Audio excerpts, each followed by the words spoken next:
ग्वालियर के पास एक ऐसी जगह है जहाँ पूरी पहाड़ी सफ़ेद मंदिरों से भरी हुई है और कहा जाता है कि यहाँ हजारों जैन मुनियों ने मोक्ष प्राप्त किया।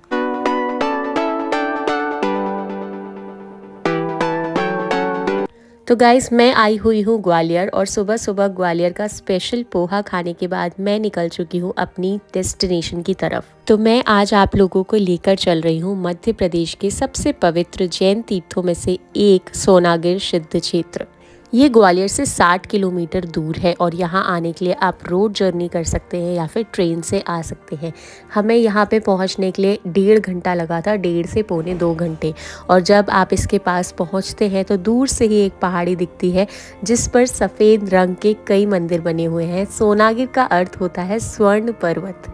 ये स्थान जैन धर्म में बहुत ही पवित्र माना जाता है क्योंकि यह एक सिद्ध क्षेत्र है, यानी वह स्थान जहाँ से कई जैन मुनियों ने तपस्या करके मोक्ष प्राप्त किया। जब आप सोनागिर पहुँच जाएंगे तो आपको कुछ ऐसी जगह दिखाई देगी जहाँ पे आपको पार्किंग के लिए अपनी कार छोड़नी पड़ेगी। उसके बाद ही आप वंदना करने के लिए पर्वत जी पे जा सकते हैं।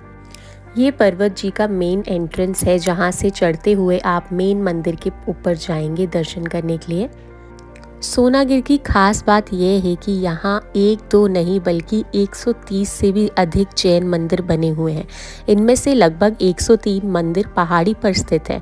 सभी मंदिर सफ़ेद रंग के हैं और दूर से देखने पर ऐसा लगता है कि जैसे पूरी पहाड़ी किसी ने सफ़ेद संगमरमर से सजा दी हो। यहाँ का वातावरण बहुत ही शांत और आध्यात्मिक है, तो अगर आप स्पिरिचुअल हैं तो आपको यहाँ आकर बहुत ही अच्छा लगेगा।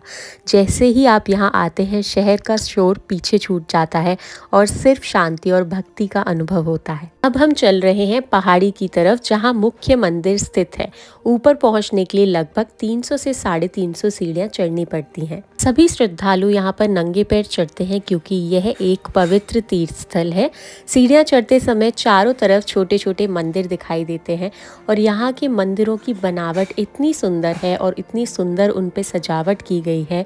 मिरर वर्क आपको दिखेगा जो देखने में बहुत सुंदर लगता है और जैसे जैसे आप ऊपर चढ़ते जाते हैं नीचे का दृश्य और भी सुंदर होता जाता है।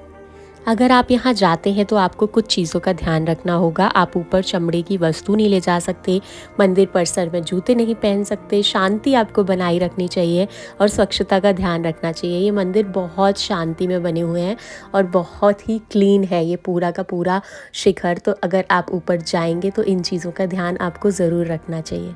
सोनागिर जाने का सबसे अच्छा समय होता है अक्टूबर से मार्च तक, क्योंकि गर्मियों में यहाँ बहुत ज़्यादा गर्मी हो जाती है। त्योहारों के समय यहाँ पे श्रद्धालु ज़्यादा आते हैं, जैसे कि महावीर जयंती, पर्युषण पर्व या फिर कार्तिक पूर्णिमा। कभी कभी जीवन की भागदौड़ में हमें सिर्फ कुछ पल की शांति चाहिए होती है और सोनागिर ऐसी ही एक जगह है जहाँ आकर मन अपने आप शांत हो जाता है। सफ़ेद मंदिरों से घिरी हुई ये पहाड़ी सिर्फ एक तीर्थ नहीं है बल्कि आध्यात्मिक शांति का अनुभव है। यहाँ आके मुझे इतनी अच्छी शांति फील हो रही थी और मेरी जितनी भी लाइफ की भाग दौड़ है, जितना भी स्ट्रेस है, मैं सब भूल चुकी थी और बस यहाँ पे इतनी पीस फील कर रही थी कि मैं आपको बता नहीं सकती। यहाँ का एनवायरनमेंट, यहाँ की वाइब, सब कुछ इतनी प्योर और पीसफुल है कि आपको इतना अच्छा लगेगा यहाँ पे आके। जैसा कि आप देख सकते हैं यहाँ के मंदिरों की बनावट बहुत ज़्यादा सुंदर है और बहुत ज़्यादा क्रिएटिव है। यहाँ के हर टेम्पल को बहुत ज़्यादा क्रिएटिविटी के साथ बनाया है और अगर आप मंदिरों के दर्शन करेंगे तो आसपास का दृश्य देख के आपको इतना अच्छा लगेगा। मैं जहाँ बैठी हुई हूँ इस शिला को ज्ञान शिला कहते हैं और जब हम मेन टेम्पल की तरफ जाते हैं तब ये शिला बड़ी सी मंदिर के सामने ही पड़ती है और आपको ईजिली दिख जाएगी।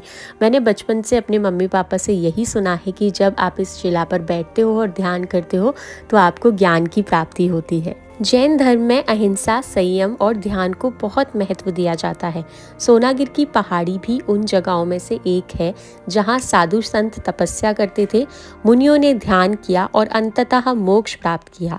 इसीलिए यहाँ बैठकर कुछ मिनट के लिए शांत मन से ध्यान करना भी एक अलग ही अनुभव है। जैसे जैसे आप चढ़ के पहाड़ी पर मेन टेम्पल की तरफ जाते हैं, चारों तरफ सफ़ेद मंदिर, हल्की हवा और घंटियों की आवाज़ से एक ऐसा वातावरण बनता है जहां मन अपने आप शांत हो जाता है। यहाँ के सभी मंदिरों पे एक नंबर लिखा हुआ है, 1 से स्टार्ट होते हुए ये नंबर जाता है, ताकि आप सभी मंदिरों की वंदना 1 बाय 1 कर सकते हैं। नंबर वाइज आप सारे मंदिरों की दर्शन करते हुए वापस आ सकते हैं। इस पहाड़ी का मेन टेम्पल है मंदिर नंबर 57, जहाँ भगवान चंद्र प्रभु की प्रतिमा है। भगवान चंद्र प्रभु ने सोनागिर से मोक्ष प्राप्त किया था, इसीलिए यहाँ का मेन टेम्पल उन्हीं के लिए है। भगवान चंद्र प्रभु जैन धर्म के 8वें तीर्थंकर हैं। इस मंदिर का वातावरण बहुत ही शांत और आध्यात्मिक है। यहाँ आकर ऐसा लगता है जैसे समय थोड़ी देर के लिए रुक गया हो। लोग यहाँ आकर ध्यान करते हैं, पूजा करते हैं और शांति का अनुभव करते हैं। अब यहाँ पे इतने सारे मंदिर हैं, मैंने कुछ कुछ मंदिरों का आपको क्लिप शो किया है सो दैट आप समझ पाएँ कि इतना शांत जगह है, कितनी अच्छी जगह है और क्रिएटिविटी इतनी ज़्यादा है यहाँ पे। हर एक मंदिर को बहुत ही प्यारा बनाया है, बहुत शांति है। आपको आराम से यहाँ मोर घूमते हुए मिल जाएंगे, अलग अलग तरह के पक्षी, बर्ड्स यहाँ पे आपको मिल जाते हैं। तो वो एक अलग आपका नेचर से कनेक्शन हो जाता है जब आप यहाँ आते हैं। हमने काफ़ी सारी दूरी यहाँ तक तय कर ली थी और हम अपने मेन टेम्पल के पास पहुँचते जा रहे हैं। अगर आप चढ़ते चढ़ते यहाँ पर थक जाते हैं तो यहाँ पे इस तरह से सिटिंग के लिए चेयर्स बनी हुई हैं, ताकि आप आराम से यहाँ बैठकर थोड़ा आराम कर सकते हैं। कई सारे मंदिरों के बाहर आपको मटके मिल जाएंगे और पानी पिलाने वाले लोग भी मिल जाएंगे, तो आपको अगर प्यास लगती है, रास्ते में कुछ होता है, तो आप आराम से पानी पी सकते हैं।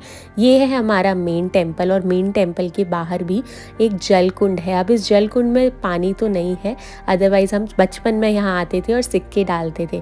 यहाँ पर भी मेन टेम्पल के बाहर आपको इस तरह से पानी पिलाने के लिए उस व्यवस्था मिल जाती है।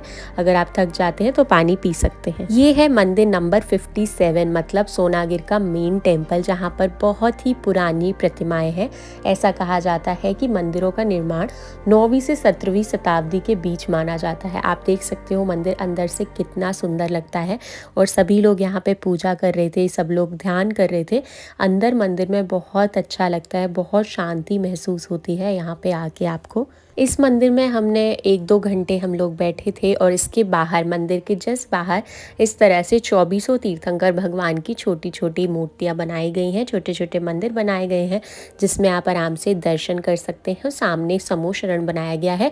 मेन मंदिर के जस्ट पीछे इस तरह से बैल्कनी बनाई गई है जहाँ से आप पूरे पहाड़ तक दूर दूर तक देख सकते हैं और ये दृश्य देखने में बहुत अच्छा लगता है।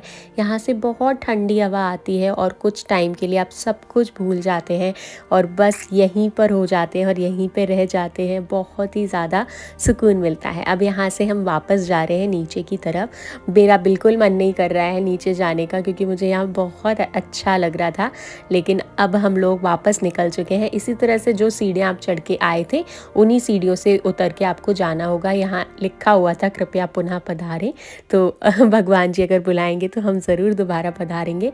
सारे मंदिर बहुत सुंदर है। देखो एक और मंदिर है, जब आप लौट के जाएंगे, ये नया मंदिर बना था, काफ़ी पुराना है लेकिन फिर भी पुराने मंदिरों से थोड़ा सा नया है। यहाँ से भी आपको सारे दृश्य दिख जाते हैं। बहुत सुंदर मंदिर है ये भी।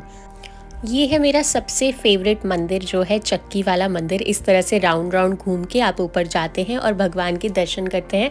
मुझे ये मंदिर बचपन से ही बहुत ज़्यादा पसंद है, क्योंकि यहाँ जितना ऊपर जाते हैं उतना अच्छा नज़ारा, दृश्य आपको देखने को मिलता है। और बचपन में इसमें मुझे खेलने में मज़ा आता था, इसलिए मुझे बचपन में ये बहुत पसंद था।